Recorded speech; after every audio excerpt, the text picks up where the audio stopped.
focusing too well through the glass, but there's Philadelphia.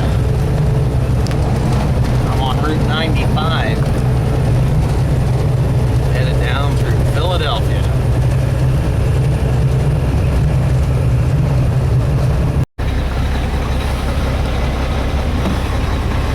And this is a composting facility from the mushroom barn, where they take all that hay that I bring down here, which here's some of it. That's actually not mine, but that guy there, he's stacking it up. Yeah, he's unloading my trailer, stacking it up there, and what they'll do is they'll cut it apart and they'll put it in them big piles over there, and it'll compost a little bit that way. I'm sure he isn't going to want to be filmed, but here's another one of the big loaders. Big case loader. I don't know what model it is, but he's pushing away some of the compost that they've made.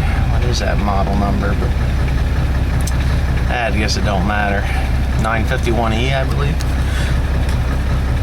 And that over there, that's a pile of straw, wheat straw. And in that building there, they cut the strings off of the hay, and then it comes up that conveyor, and there's a pre-wet machine in there, which gets the hay wetter than what it already is, and gets the composting started.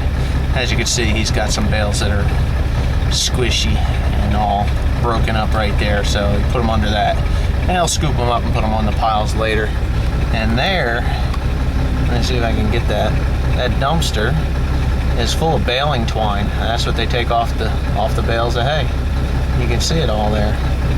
So you can see they're just moving dirt.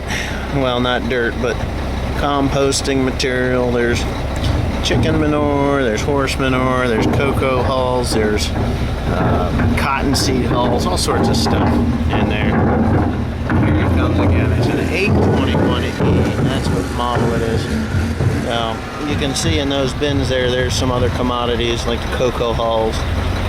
There's gypsum in there also.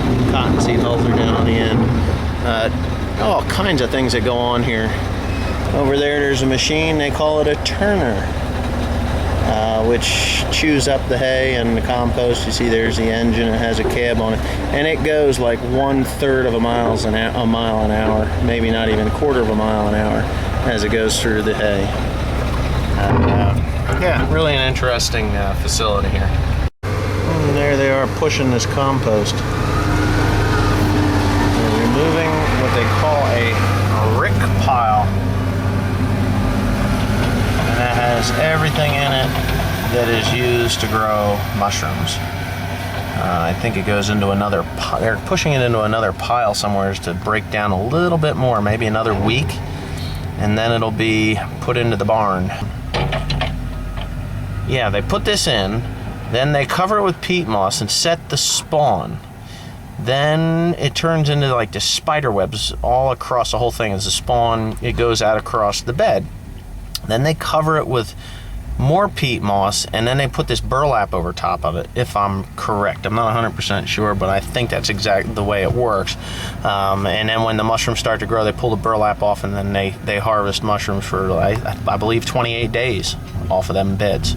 And they can harvest 6 pounds of mushrooms per square foot of bed per month. And 6 pounds. I can buy mushrooms here for $1.10 a pound right out of the barns. I believe in the grocery stores, a pound of mushrooms is somewhere around $4. So if you get them right from the barns, they're fresh as can be and they're cheaper. So that's what I do. And there he is stacking up bales of hay. And they'll cut them apart within a week they'll be cut apart, and they'll start the process all over again. And there's some of the mushroom barns, some of the new style mushroom barns up in there. There's an office where, on this wharf is where they control everything here. Garages where they repair equipment. Fuel tanks. What the hell? I got my brakes on or something? No. Oh. I got a wad of mulch stuck behind me there. Huh. What the hell? I must have ripped off a hose. Alright, well, we'll figure that one out. Okay. I'm back in my truck again. Had a little bit of a brake failure on the trailer, so I had to back off the slack adjusters so I can move. It's going to run home with no air ride, so it's going to be a little bit on the rough side, but oh well, such is life. This is a rental trailer anyway, but I don't like to send things back that aren't in the same condition I bought them in, so I will fix it before I take the thing back. It needs new brakes, and it was brought to my attention while I was under there. So anyhow, this is the packing plant for this particular mushroom barn. This is where they load them out. There's all these reefer trailers and stuff. There's loading bays. They sort them. And if you can see over there, those are the old style mushroom barns.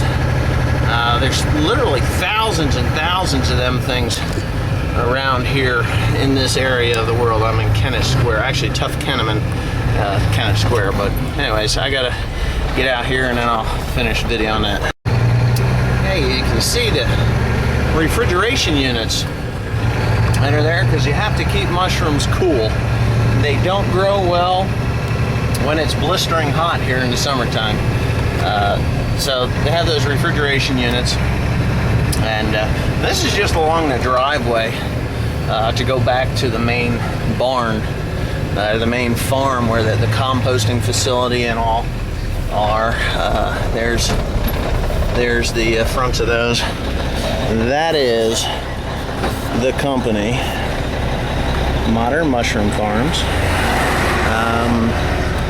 Yeah, so if you're watching my video and you like mushrooms, see if you can find CC Carriage mushroom or Modern Mushroom Farm mushrooms, and you should have a real tasty mushroom. I think they're probably some of the best in the world.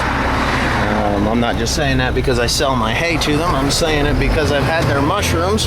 Whoop, and I got a car coming at me. Want to watch them put on their brakes? Yeehaw! But anyways, there's some of the equipment that they use to fill in the mushroom barns. You know, I can't take you on an internal tour just yet. Maybe in another video that I do, that we'll have I'll ask one of the guys down